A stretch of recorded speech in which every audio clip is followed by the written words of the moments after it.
Tea తీసుకో.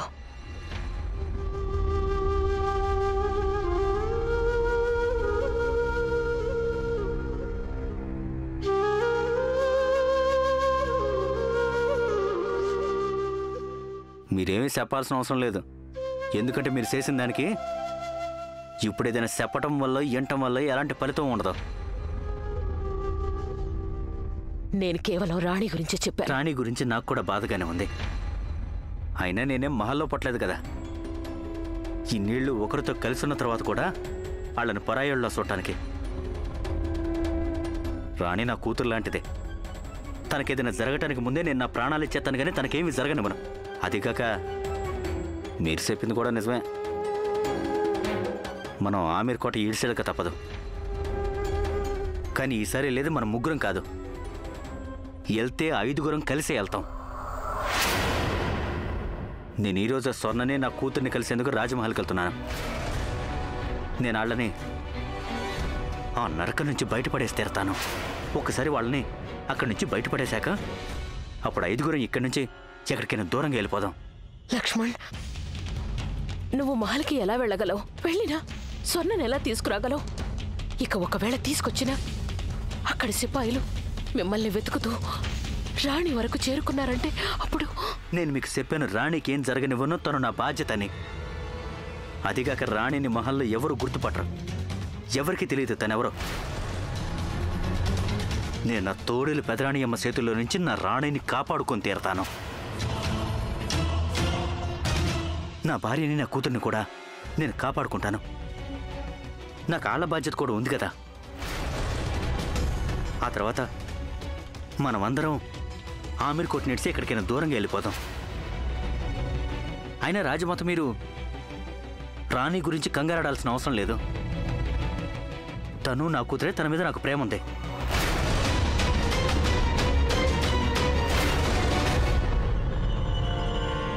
జీవన్, ఇంకా తిను.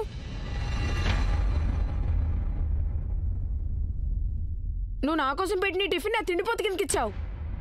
మేమేమి తిండిపోతున్నాం కావు. నువ్వు నోరు మూసుకొని శాండ్విచ్ తిను.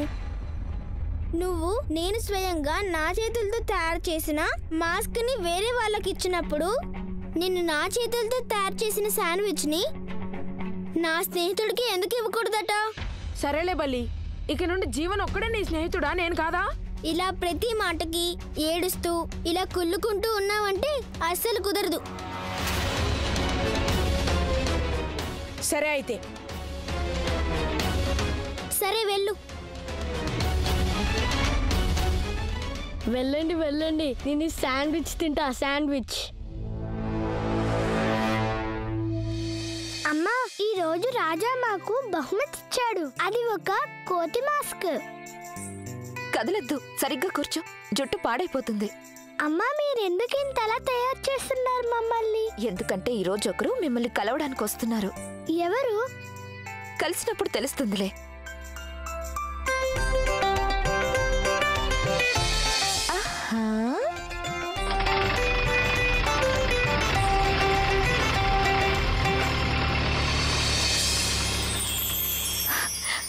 పద.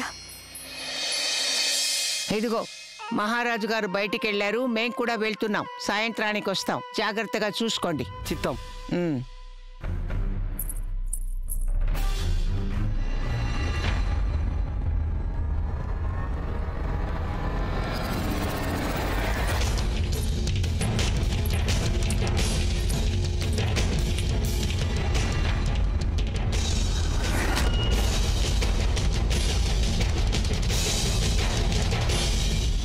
ఆహా, మీరెంత అందంగా కనిపిస్తున్నారు రాకుమారి బిందు.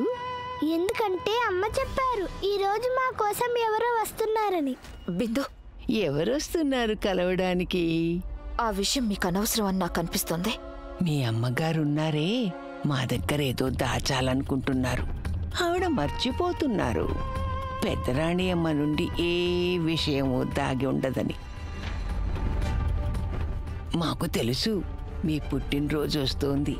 మనం ఆ రోజు పెద్ద వేడుక చేసుకుంటాం. అప్పుడు చూద్దాం ఎవరి కానుక మీకు ఎక్కువగా నచ్చుతుందో. మీ అమ్మ కానుక, మా కానుక. మీరు నాకు అంత పెద్ద గిఫ్ట్ ఇస్తారా? అమ్మ గిఫ్ట్ కన్నా పెద్దదా? అమ్మ కంటే పెద్దది. మీరు చాలా మంచివారు పెద్ద రాణి అమ్మ. బిందు,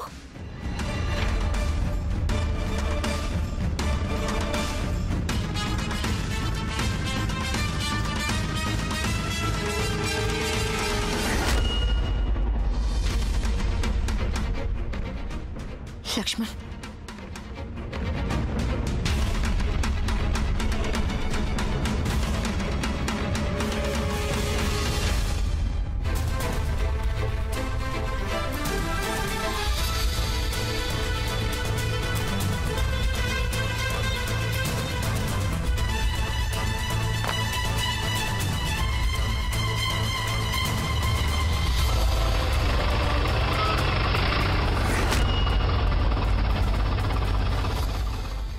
నాగా బయటికి వెళ్ళాడు.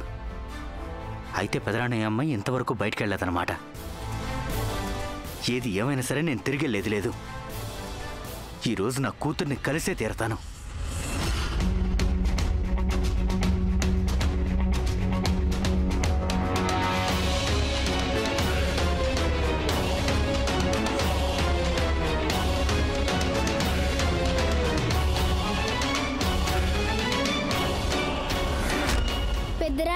పెద్దరాణి అమ్మ, నేను జీవన్కి లెక్కల్లో సాయం చేశాను. ఇంకా టీచర్ గారేమో జీవన్ని చాలా మెచ్చుకున్నారు. ఇంకేమో తన పుస్తకంలో వెరీ గుడ్ అని కూడా రాశారు. జీవన్ని చక్కబెట్టే ప్రయత్నంలో నువ్వు రాజాతో నీకున్న స్నేహబంధాన్ని బలి చేశావు చిట్టెలుక. శభాష్ చిట్టెలుక, నీకో మంచి బహుమతి ఇస్తాం. నాకు ఎలాంటి బహుమతులు వద్దు. కేవలం మా నాన్నమ్మకి నయం చేస్తానని మీ మాటను గుర్తుంచుకుంటే చాలు. అది మేం మర్చిపోం. మీ నాన్నమ్మ దగ్గరికి ఎవరినైనా పంపిస్తాం, సరేనా? రాణి నా కూతురు లాంటిదే. తనకేదైనా జరగటానికి ముందే నేను నా ప్రాణాలు ఇచ్చేస్తాను, కానీ తనకేమీ జరగనివ్వను. అదికాక మీరు చెప్పింది కూడా నిజమే.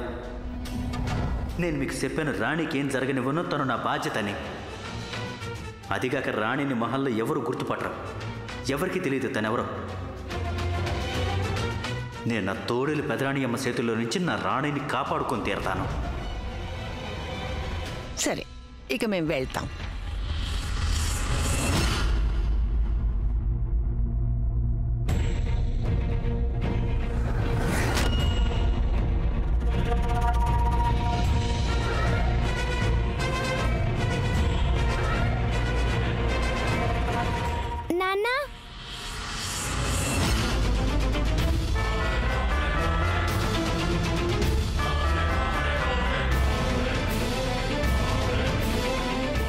లక్ష్మణ్ మమ్మల్ని కలిసేందుకు ఎందుకు రాలేదు? తన ఇంట్లో అంతా క్షేమంగా ఉందా లేదా అనేది కనుక్కోవాలి. కానీ మేము బిందూరు ఇక్కడ ఒంటరిగా వదిలేసి ఎలా వెళ్ళగలం?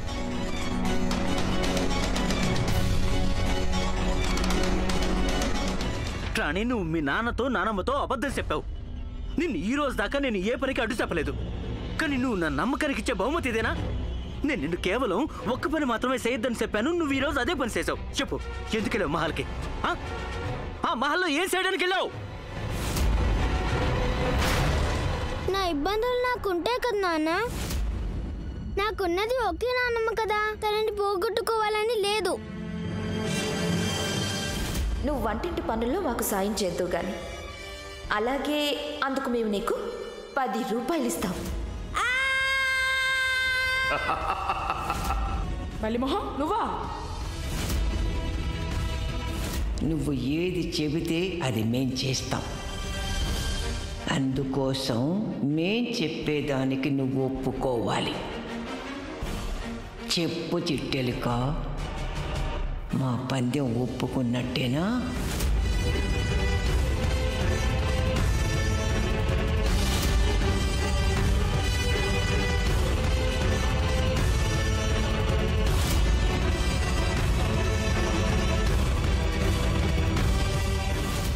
నేను అన్ని పందాల్లోనూ గెలిచాను. కానీ పెద్దరాణి అమ్మ నిజంగానే ఒక దయ్యం తెలుసా? తను తను నా డబ్బంతా లాగేసుకుంది. అయినా రాణి నీకు ఇదంతా సేమని ఎవరు చెప్పారు? అసలు ఎవరు చెప్పారా మహల్కి వెళ్ళమని? గుర్తుంచుకో, ఇంకోసారి ఆ మహల్కి వెళ్ళామనుకో నాకన్నా సెడ్డోళ్ళు ఇంకో రెండో ఏ మహల్కి వెళ్ళాల్సిన అవసరం లేదు.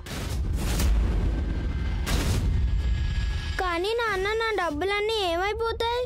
అయినా పెద్దరాణి అమ్మ అన్నారు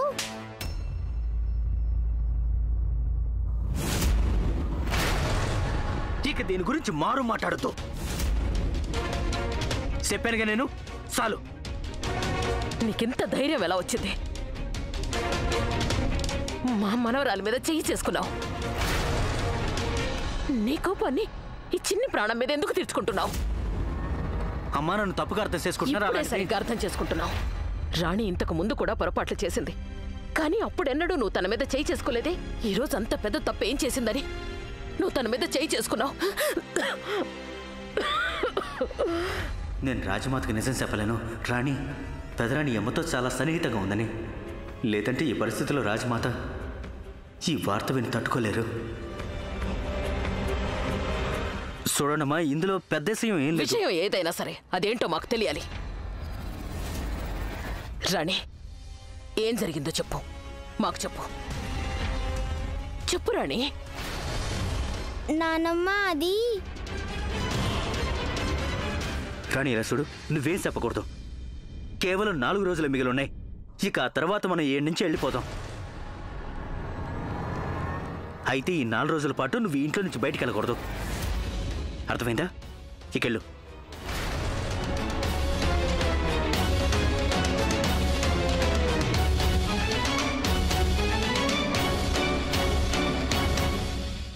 ఈరోజు స్వర్ణ నా కోసం ఎదురు చూస్తూ ఉండిపోయింది. ఇక నేను స్వర్ణని, నా కూతుర్ని ఎలా కలవగలను? ఎలా?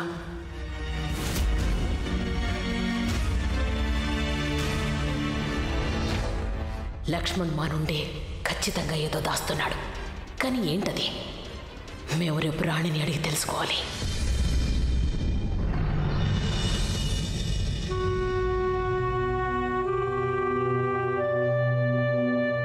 నాన్న, నువ్వెందుకు బాధపడుతున్నావు? పొరపాటు చేసింది నేను కదా.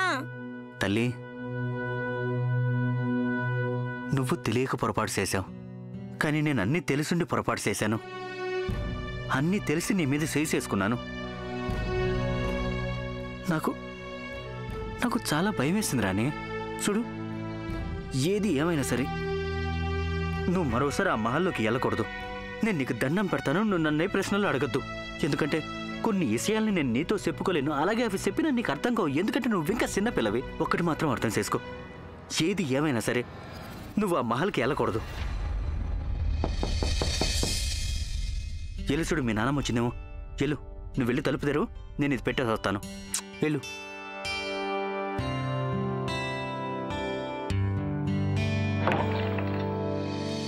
మమ్మల్ని పెద్దరాణి గారు పంపించారు. పాప, మీ నాన్నమ్మ ఎక్కడుంది? పెదరాణి అమ్మ మమ్మల్ని ఆవిడ చికిత్స కోసం పంపించారు.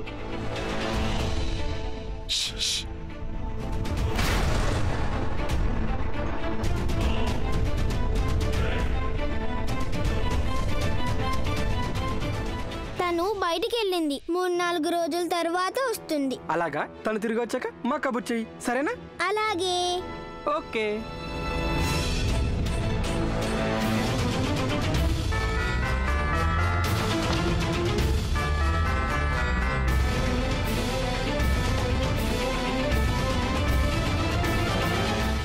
రాణి, ఆ సిపాయిలు ఎందుకు వచ్చారు? నాన్న, అదేగా నేను నీకు చెప్పబోయింది. అంతలోనే నాకు చెంపదెబ్బ వేశావు. ఒకవేళ మీ నాన్నమ్మకి చికిత్స మేమిక్కడే చేయిస్తేనో మీరు ఆ పని చేయగలరా? మాకు అబద్ధాలు అడ్డం రాదు కదా. నీ కోసం చేయడం లేదు, పోతే మా రాజా కోసం తప్పకుండా చేస్తాం.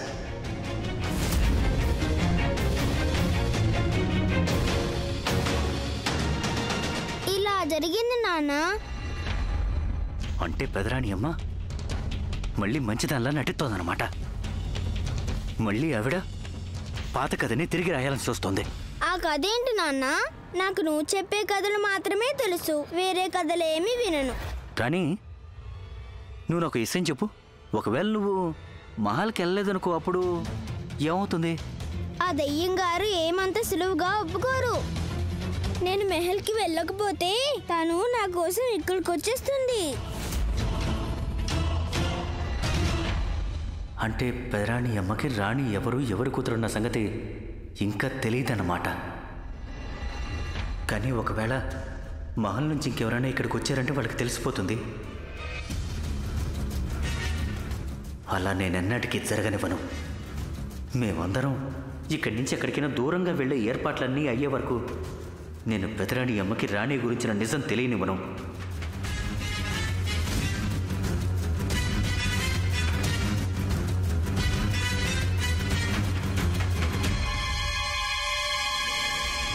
నాన్నా నాన్నా, చెప్పమ్మా. ఏం ఆలోచిస్తున్నావు? అదేమిటో నాకు చెప్పొచ్చుగా. రాణి, నువ్వు మహల్కెళ్ళు. మనం ఇక్కడి నుంచి బయటికి వెళ్ళటానికి ఏదన్నా మార్గం దొరికేంత వరకు నువ్వు మహల్కి వెళ్ళొచ్చు, నువ్వు నీ పని చేసుకోవచ్చు. కానీ నువ్వు అక్కడికి వెళ్ళి ఎవరితోనూ మాట్లాడకూడదు. కానీ నేను ఎక్కువ మాట్లాడతానే.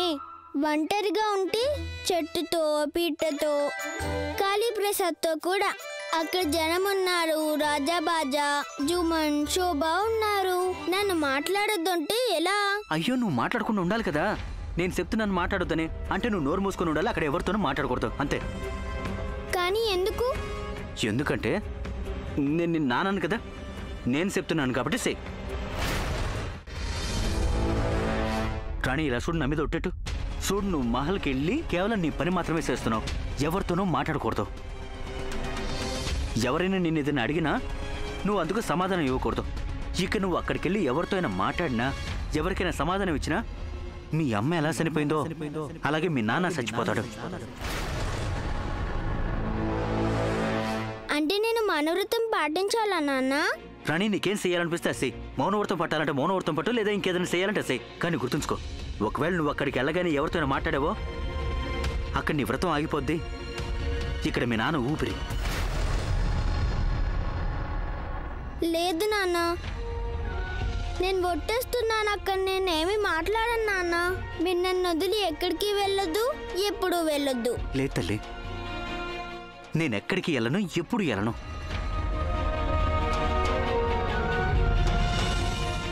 నా మీద ఒట్టేసి చెప్పు.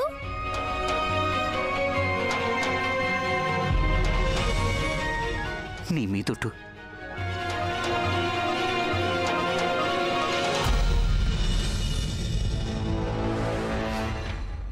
నువ్వు నాకు పెద్ద పరీక్ష పెట్టావు నాన్న.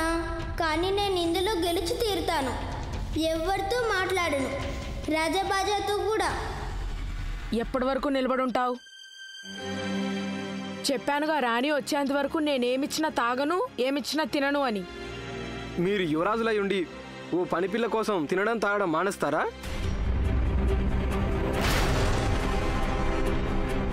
ఒకవేళ పెదరాణి అమ్మగారికి తెలిసిందంటే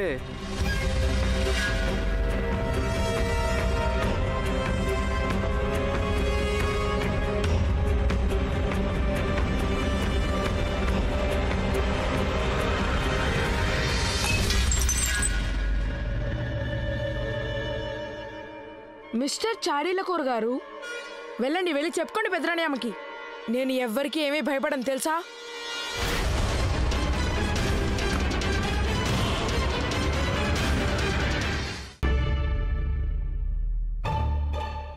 వచ్చేసింది బల్లి. లేదు, నేను ఇంట్లోనే ఉన్నాను. చూస్తుంటే నీకు అర్థమైనట్టుంది తప్పంతా పూర్తిగా నీదే అని. అందుకే నోట మాట రావట్లేదు. నాన్న వేసిన ఒట్టు వల్ల నేను నోరు మూసుకున్నాను రాజాబాజా. మీ ఇంటి నుంచి ఇక్కడ గుడ్లప్పకి చూడ్డానికి వచ్చావా? సరే, క్షమాపణ కోరుకో. నేను కోరుకోవాలా? అది కూడా నిన్న? రాజాబాజా, నువ్వు ఒట్టి పిచ్చోడివి. ఏమైంది? క్షమాపణ కోరుకో. బహుశా ఒకవేళ నేను క్షమిస్తానేమో. క్షమించేస్తావా? నీ ముక్కు తుడుచుకోవడం నేర్చుకో ముందు. అదే నీకు గొప్ప. ఇదంతా మాట్లాడటం కాదు కదా, ఎదురుగా నిలబడడం కూడా వృధానే. ఎంత పొగరు నీకు! పొగరంటున్నా ఎవరికి రాజా? ఉన్నారులే ఒకళ్ళు. కానీ తన గురించి మాట్లాడి టైం వేస్ట్ ఎందుకు చేయాలి? అది సరే కానీ ముందు ఒక మాట చెప్పు, నీ బర్త్డే పార్టీ ఏర్పాట్లు ఎలా జరుగుతున్నాయి? బాగా జరుగుతున్నాయి. అమ్మ మాకు ఒక మంచి గిఫ్ట్ ఇస్తానని చెప్పారు. నిజానికి నాకు నీ బర్త్డే గురించి ఆలోచించి నిద్ర పట్టడం లేదు. ఎంతైనా నా బెస్ట్ ఫ్రెండ్ బర్త్డే కదా. నీకోటి తెలుసా బిందు, ఈ మధ్య కొందరు అమ్మాయిలు అవసరాల కోసం స్నేహం చేస్తారు, కొంతమంది అయితే మోసం కూడా చేస్తారు. స్నేహితుల్ని కాదని శత్రువుల దగ్గరికి వెళ్ళిపోతుంటారు. మేము కూడా నిన్ను ఒకసారి లూడో ఆడుతున్నప్పుడు మోసం చేశాం. నువ్వు అటువైపు చూస్తున్నప్పుడు మేము కాయిన్స్ ముందుకు జరిపేశాం. దాన్ని మోసం అనరు బిందు. కొందరు స్నేహితుల్ని వదిలి శత్రువులతో కలిసిపోతుంటారే, దాన్ని మోసం అంటారు. ఈ బల్లి ఎంత మొండిది, ఇప్పుడు కూడా నన్ను క్షమాపణ అడగకుండానే వెళ్ళిపోయింది. పదరాజా, మేము మీకు కొత్త బొమ్మను చూపిస్తాం. నువ్వు వెళ్ళి చూసుకో, నాకు చూడాలని లేదు.